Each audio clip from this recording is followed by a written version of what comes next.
Examples ऊपर जहांगीर लिखी हुई थी। Absorption costing, in absorption costing fixed production overheads are included in cost of production. What is the amount of cost of production in your register? What is the amount of cost of production in your register? 2.5 lakh. वो तो manufacturing cost है, वो तो production cost है, यहाँ cost of production लिखा हुआ है। आई होप देखिए कोई बहस नहीं, cost of production production cost. क्या आपकी स्टेटमेंट में fix production cost cost of production का हिस्सा है? ब्रैकेट में जाएं, एंड देयरफॉर कहां चली गई है? क्लोजिंग स्टॉक में चली गई है। क्लोजिंग स्टॉक में जाने से अब क्या होगा? ये अगले सालों में चली जाएगी, अगले पीरियड में चली जाएगी। Therefore fixed production overheads are charged in the income statement of the period in which it is incurred,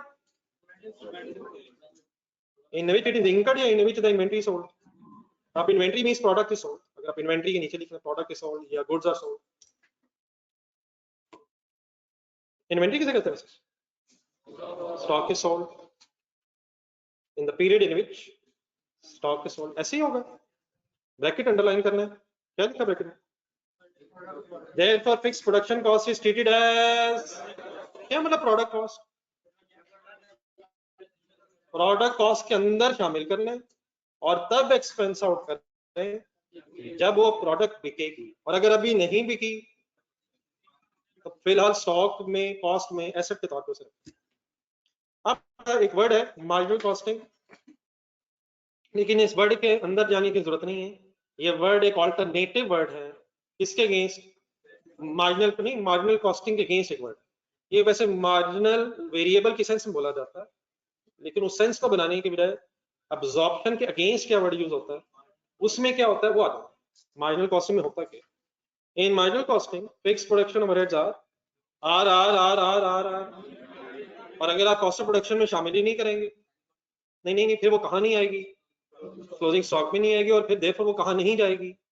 next period में नहीं जाएगी। करके देखिए, अभी थोड़ी देर पहले हमने किया था, रजिस्टर देखा था।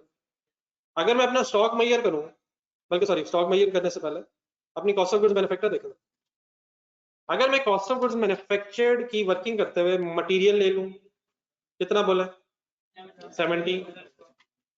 लेबर ले लूं, बोले बोले बोले, वेरिएबल ओवरहेड्स बोल, और यही इज इक्वल टू कैलकुलेटर पे दबा दूं, दबाएं जरा, किसको लिए बगैर ही कैलकुलेटर में इज इक्वल टू दबा दूं। इट मींस मेरी कॉस्ट ऑफ प्रोडक्शन में बस क्या क्या आया? Material, labour, variable overheads. Total कितना बन गया? 140,000 ही की बेस पे अगर मैं 100 का मेजर करूंगा, क्योंकि प्रोडक्शन कॉस्ट में आई मटेरियल, लेबर, वेरिएबल ओवरहेड्स, तो 140 डिवाइड बाय 2000 करें। 70 क्या था? ढूंढने सवाल में भी कहीं नजर आ रहा, नीचे नीचे नीचे डाटा 70 70 70। किस किस की किस किस का सम है? किसके बगैर है, किसके बगैर है? मल्टीप्लाई बाय 500 करें। 500 कहां से आ गया? आगे आगे आगे आगे 35,000 आ गया। आपके रजिस्टर में कितना नजर आ रहा है? ना ना ना, आपके रजिस्टर में कितना नजर आ रहा है? 62,500 की जगह 35 नजर आ रहा है। 62,500 अब 35 कैलकुलेटर में नजर आ रहा है। कितना फर्क नजर आ रहा है? अकाउंटेंट ने सब्जी है, मैं अकाउंटेंट ने वैसे बनी हो जाना। 35,000 62,500, हिम्मत हिम्मत हिम्मत, 15 इधर से 50 हो गया, आगे 12 जमा करें, 27 हो गया, 27,500। तो अगर मैं किसे कहा ना लूं, बोले बोले, अगर मैंने फिक्स कॉस्ट को प्रोडक्शन कॉस्ट में ना लिया तो फिर स्टॉक की कैलकुलेशन में भी नहीं आएगा। उससे फिर क्या नहीं होगा? ये 27,500 कैरी फॉरवर्ड नहीं होगा, और इंशाल्लाह फिर अभी आप थोड़ी बात देखेंगे इसका क्या हो जाएगा, ये पीरियड कॉस्ट बन जाएगा। नहीं, वो अभी आपके सामने नजर आएगा, मैं बताता हूँ कैसे आएगा। इन मार्जिनल कॉस्टिंग, संडे सब पूरा करें, फिक्स प्रोडक्शन ओवरहेड्स आर, और कहां ना आने की वजह से फिर कहां भी नहीं जाएंगे। And therefore to closing stock, आप समझ जाएंगे, देयरफॉर क्लोजिंग स्टॉक में नहीं आएंगे। कहां नहीं आएंगे और कहां भी नहीं जाएंगे?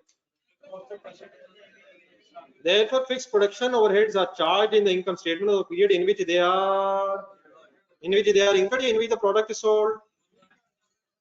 ब्रैकेट अंडरलाइन करें। तो इस स्टोरी में fixed production overheads are treated as period cost. Period cost से मुराद इस पीरियड का खर्चा है, उसी पीरियड में रिकॉर्ड करें। ऐसे ही सर। और एब्जॉर्प्शन कॉस्टिंग में क्या होता है, जिस पीरियड में प्रोडक्ट सेल होगी उस पीरियड में एक्सपेंस आउट। समझे सर कुछ? अब एक आपसे सवाल है, इससे पहले कि मैं दूसरी तरफ जाऊं, अपनी प्रॉफिट लॉस स्टेटमेंट देखो।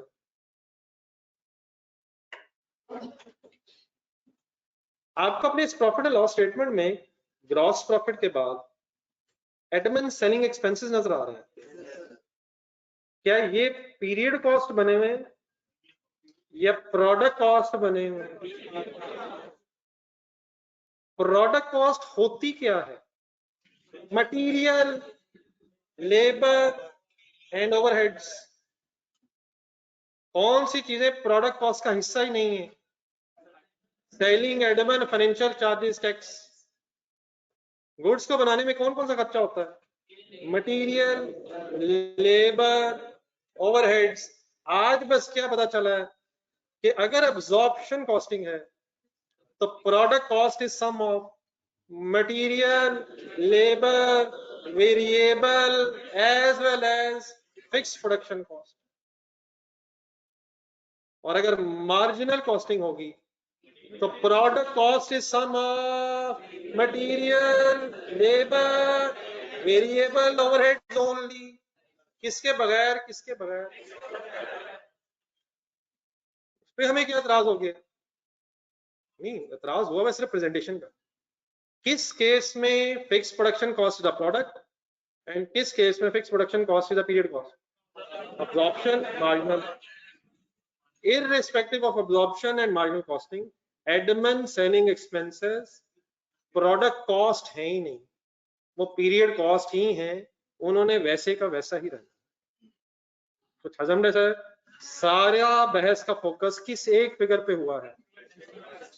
It is a product cost in case of absorption costing and it is period cost in case of marginal costing. एक सेंटेंस लिखो, conclusion.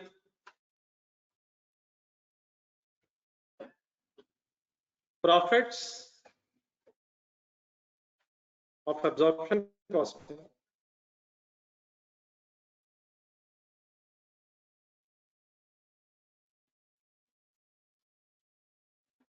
and marginal costing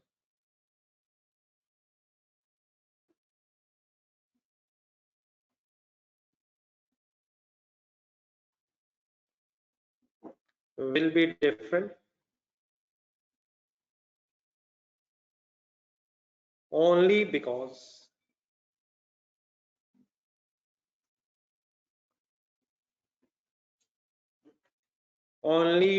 of ना क्या ओपनिंग स्टॉक अगर होता तो उससे भी मसला होना था। स्टॉक्स लिख, स्टॉक्स, ओपनिंग स्टॉक या क्लोजिंग स्टॉक दोनों होते तो दोनों से मसला पड़ जाना।